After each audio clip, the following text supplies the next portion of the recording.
You are just, I just, what a bright, shining star today. I like to start these with fun facts. Mm. So I love the fun fact you just shared with me about Portugal. You can, and where you're from. So you can weave it however you want. But I love the what the Portugal means and how you landed there. So share whatever you want in that Yeah, part. Michelle, first of all, thank you so much again to you and to your audience to give me that opportunity to be Of with you. course. Of course. And I said the same. I feel so grateful for this opportunity because I was quite bold on just sending you a letter, but I found No, that I'm so glad you. not a letter, an email.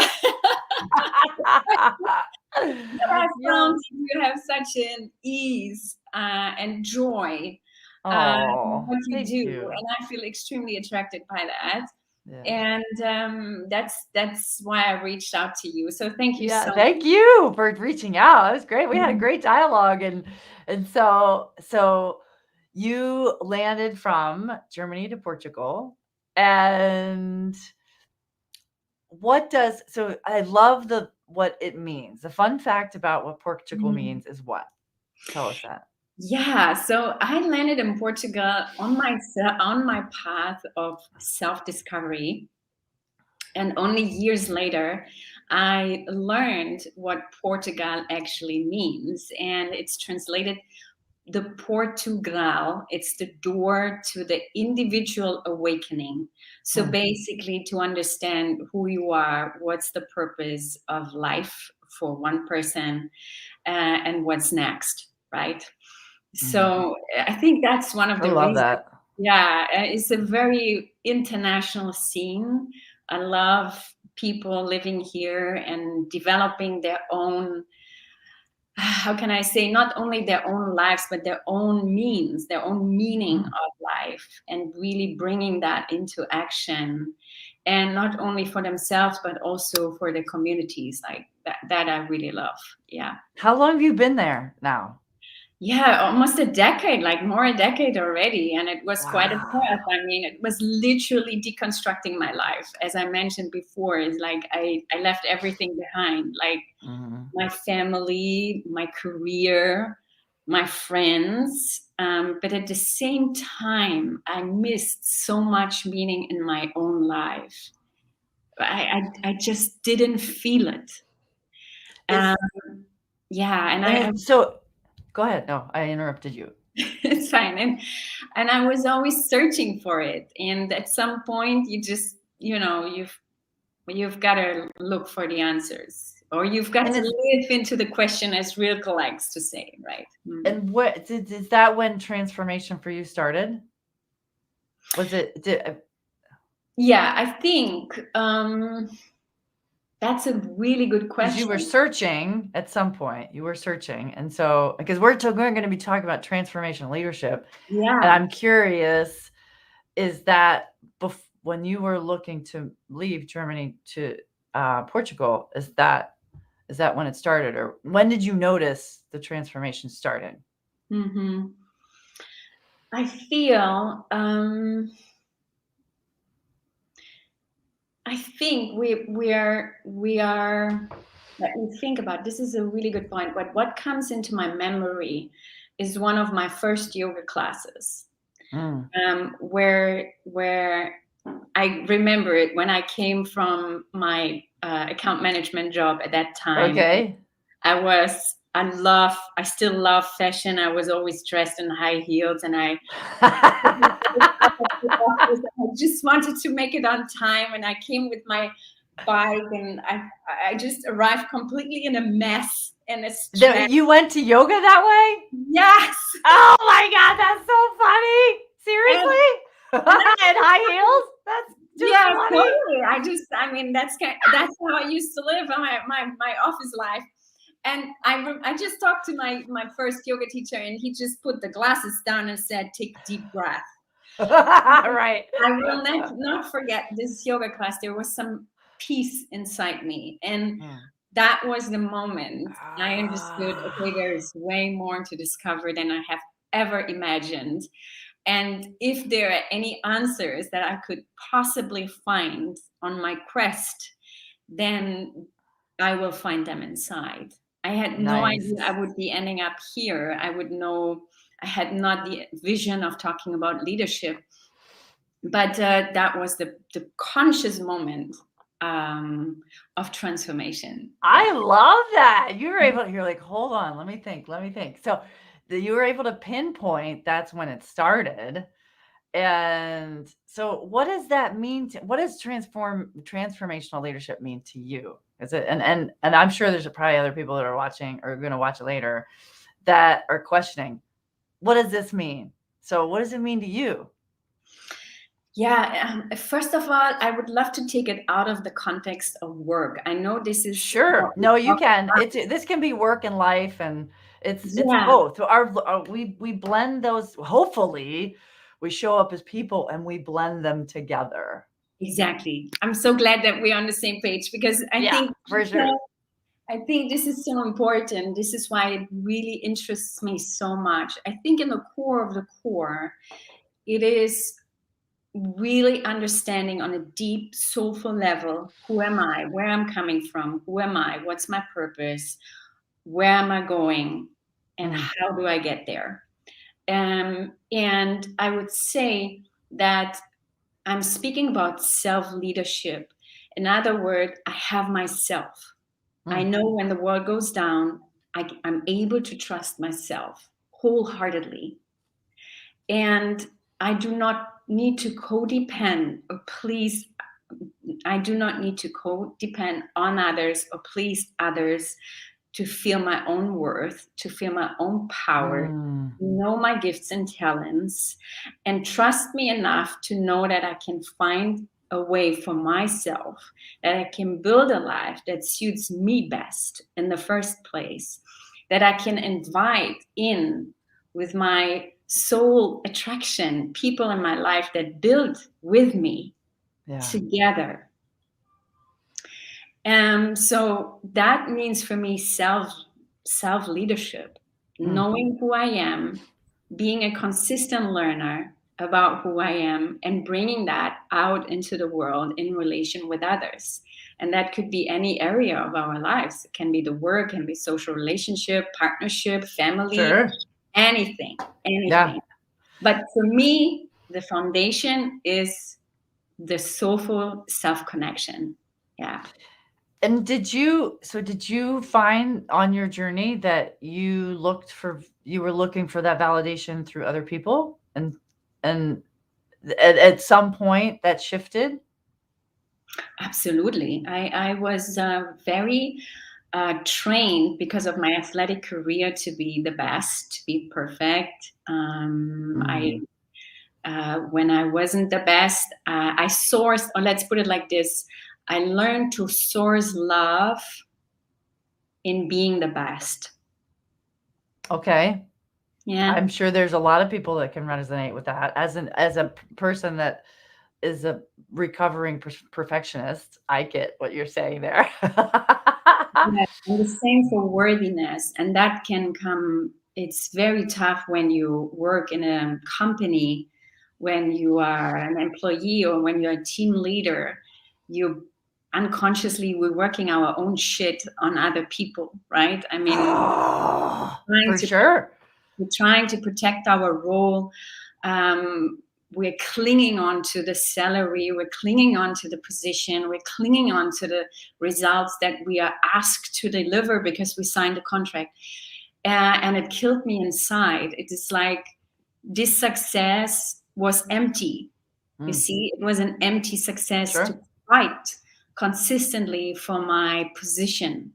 And when it all falls apart, or if, right? Because it can, then you're left with what? And you're not okay, right? Because then if it does, what if you don't have, you get fired or you lose money or whatever, then you're not okay, which is a problem. Because then we're identifying with that. Exactly. But the thing, what you just said is very interesting. When that falls apart, then you're not okay. But I feel, looking back and also seeing my clients, working through their own inner world, is that we are in the ground, in the bottomless of our soul. We are not okay anyway. Yeah. Because this is just an outside world we have built on a foundation that is not stable and steady enough to carry ourselves. That's true. Right. That makes total sense to me. Yeah. And once I can so relate to that. Once one piece is taking apart, so there's something out of our control, and everything outside of us is out of our control. So when it's taking apart, we're starting to get feeling fear and scarcity, and we're going to cling on to something, and we might do inappropriate things, right? We may continue to invest in a relationship that doesn't do us good. We may continue to invest in a profession that doesn't display our true values and skills and talents, just to hold that shore of security. And it can be very dangerous to hold that. Just a second. Yeah. My boy. That's awesome. That's the world. I mean, it's gonna pop on. I mean, come on, he can wave, right? He's not doing it. So I think that's where the danger is, because we're clinging onto things and we are defending it until the last air of breath, right? And so, how does that shift? How did you shift from clinging on to those things? Well, personally, to become go ahead. I didn't let everything go. I did let everything go. You did. Yeah. You let it all go. I let it all go. Yeah. I came to Portugal, as I said, with not having a big intention of pursuing my career, continue to pursue my career. I just wanted to truly understand who I am. And I took that very seriously for a time. With a consistent yoga practice, with teaching yoga, as we all know, as when we want to master it, we need to teach it. I love, Dr. Maya Angelou always says, if you have learned something, share it straight away. So it was a blessing for me to have that opportunity to teach at the same time. And then my son came, which I've been raising by myself, which was the greatest lesson of everything. So I think, this is when I really stopped pursuing a specific outcome, but really connecting with who I am. So I would say that, yeah. Okay. So you let it go. You let it all go in the interest of what am I here to do? Yeah. I love the strategy that you shared as far as, I think there's so many of us that think we don't have anything to teach someone else, that we need validation from someone else that says we know something about something, which isn't the case. But there's, and correct me if I'm wrong, but there's this idea where you can be a teacher and be a student at the same time. So yoga, we were using that as an example. You are practicing yoga and teaching it at the same time, and therefore you're a student and a teacher of that practice. Is that accurate? Absolutely. And I feel when we can blend it into the work area, I feel if you feel worthy of yourself, if you feel worthy of your values and your skills and talents, you add automatically value to the environment. You are giving. Right. And as such, you are also a servant, and are able to connect with your colleagues on a completely different level. So we are all employees or business owners as such, but at the same time, we're the teachers and the learners, of course. Right. Yeah. Right. And I don't know that everybody sees it that way, though. I think that some people, I mean, you don't, because I think you can be both. You can be both. And there's that, someone told me once, it's the idea of giving love to get love.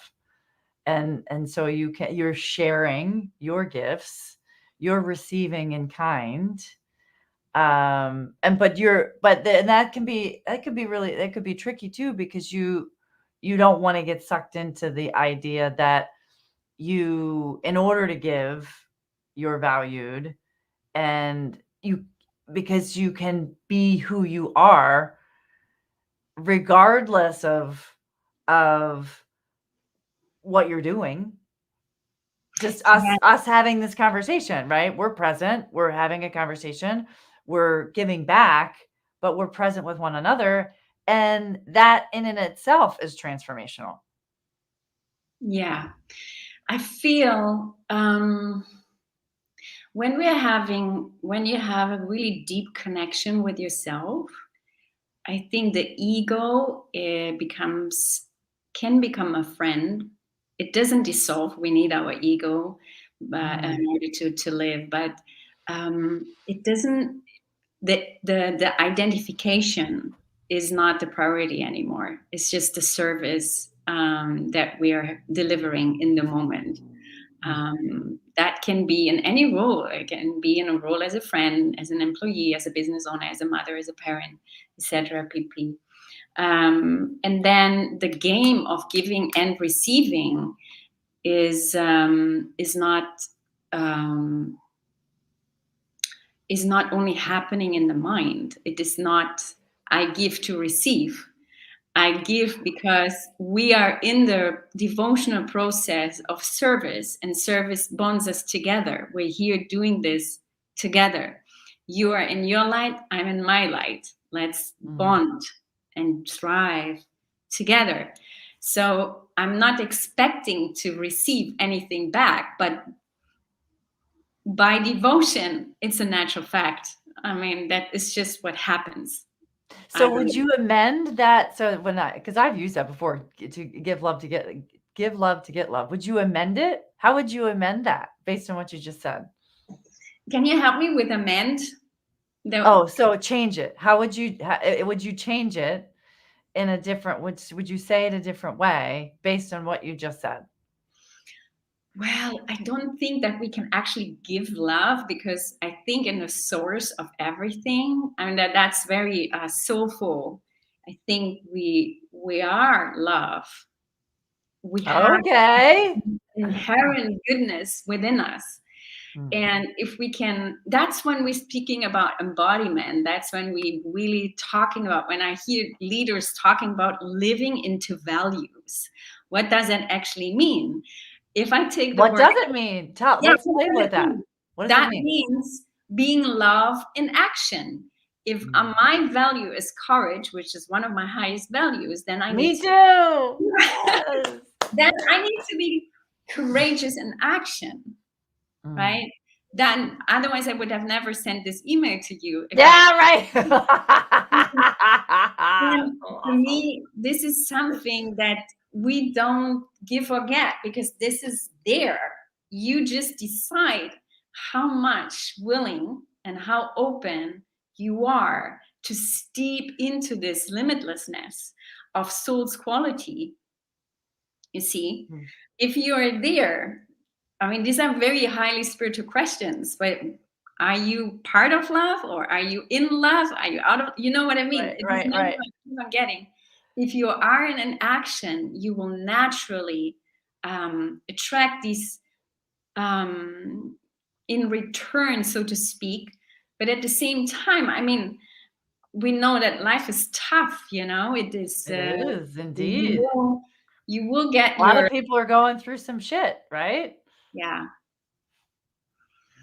So you also will learn, when you have this indestructible inner stability, that you can face these challenges in a different way, because you know you have the capacity to really lean in and to either have clear boundaries, which is one of the main things, to develop trust with yourself and trust with others, and protect yourself. You will be strong enough to walk your own path, to build the life that you want to see, to build the world you want to see and want to live in. So yeah, I love that. I don't know, get love to give love. So Kelly has to go. She's like, thanks, Michelle. Great speaker. Need to jump off on another call. We'll continue watching later. So she's going to pick up later. That's it. That's an interesting thing, right? Well, here, I have another question for you. So what do you mean by leaning in? You said that a minute ago. What does that mean to you? And how does somebody do that? What does that look like in action? We're talking about action. So what does leaning in action look like? Yeah, I would love to connect with what you said in the beginning. Like, when did transformation start for you? Or before we went live, you asked me, so did you actually listen to the inner voice? Yeah, right. The nudge, I'm feeling this, or I'm sensing it, or something's happening. Okay, go ahead, connect that. Yes, and leaning in, for me, I mean, you can do both ways, right? If you feel a suffering within, let's say the job is really draining, or that's what I hear very often. I'm just in front of a burnout. I'm just about to burn out. I'm so tired. So what are you going to do next? Are you going to ignore these signs of your mental and physical state and emotional state? Yep. Or are you allowing yourself to lean in, to listen, to ask for help and understand if you want to continue that way in the direction of burnout, or if you are willing enough to make a first step into change. So, and then when you can do both, you can choose. And I think this is very important, that we understand that we're free to choose our path, right? The direction is our choice. We will change in any way. You can go this direction to more burnout, or you can free yourself from it. And you can lean in both ways. For me, leaning in that case is really going to the core of the pain, why you ended up there in your life, and understanding it. What is the source? And really work on the roots of that, heal the roots of that pain, so you can make different choices. One of the things, for example, is I need to work hard in order to make money. I'm not allowed to, or this clinging on a profession to get the money and survive our daily lives. Right. This is scarcity. This is so much scarcity. And it is so deeply ingrained in a Middlesex mindset that we have to do it somehow. Higher positions. If I lose the role, I'm nobody. Right? So you keep working like a beast because you want to keep it. You want to stay there. And so leaning in, that is what it means to me. Go really deep within and understand what took you to this point in your life. And then continue to unravel and heal the pain, which will lead you to become more of who you are. We're speaking about the highest self, the truthful selves, the badass self. This is the right. lines through the challenge. I'm sorry, I have a. And you're all right. You're okay. And I think this is for me leaning in, not being afraid of looking at the truth, and still moving forward and understanding what is the source of it, and heal at that point. That's a really good strategy. I love that, Stefanie. And we were talking earlier about how, well, before we hopped on the live, we were talking, right? And how one of my teachers had shared that, we can pay attention to the nudge, and the lesson could be smaller, or like in the case of burnout, you mentioned burnout's there, or you're just miserable. And can you lean in? Can you lean in to learn the lesson in that moment? Which might be an easier lesson, or it gets louder and louder and bigger and lessons harder down the road. I mean, I love the idea of that. And how does someone tactically lean in? How do they dive into that pain and go to the root? What does that look like? This is a very personal and intimate process, isn't I it? know it is, sure, for sure. I mean, I think one of the first, if you have unconsciously or consciously made the decision, there's a sense of faith kind of start to linger around you, and you will get messages, you will get information, you will meet the right persons in order for you to get this step further. And most likely, if it's a severe moment of your life, if you must change by disaster, we want to get people to change by desire, right? To own their choices. But if you change by disaster, which I know what I'm talking about. I mean, because you've done that. I think we've all done that at a time or two.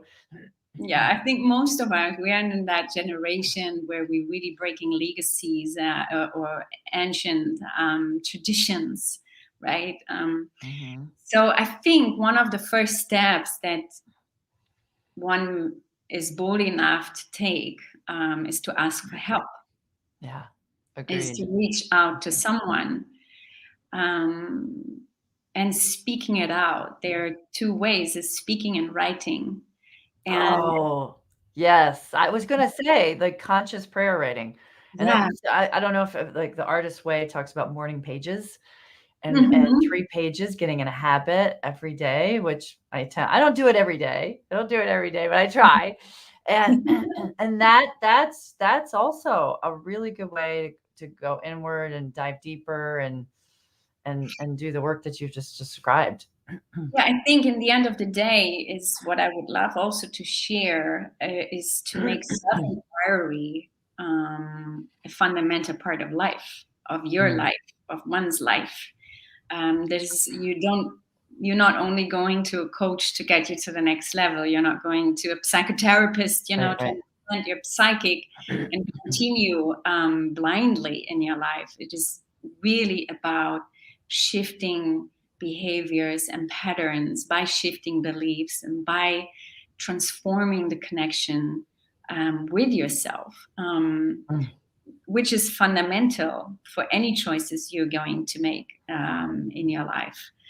And that is what I would love to see from so-called leaders, and so that they are able to understand on a deep level who they are, and so have the capacity to take themselves out of the equations. I mean, themselves in their ego perspective and amplification, and really offering a container of growth. And at the same time, it takes so much down the pyramid. Yeah, it takes so much down the structure we have built. So in order to really connect on a human level. That's awesome. Yeah, this is one of my vision is, and I must say this is from one coach from the US that I adore, Jessie Johnson, and she had this beautiful picture that we are there back to back, and everybody has the opportunity to shine in their light. Nice. So we can do this together. Oh, I love that, Stefanie. How can people reach you if they want to reach you? LinkedIn. Instagram. Awesome. I love emails. I'm a personal coach. I love one-to-one. I love going deep. So I love emails. Mail@stefaniebirkholz.com, and I'm right with you. Yeah. Oh, thank Our you, time is Stefanie. almost over. Yeah, this is great. This is so good. It was so much fun, and we could talk all day, I think. It was so awesome spending the time with you. I really appreciate it, and you have a fantastic day, my dear. And you. Thank you so I much. will. I appreciate it. Bye. See ya.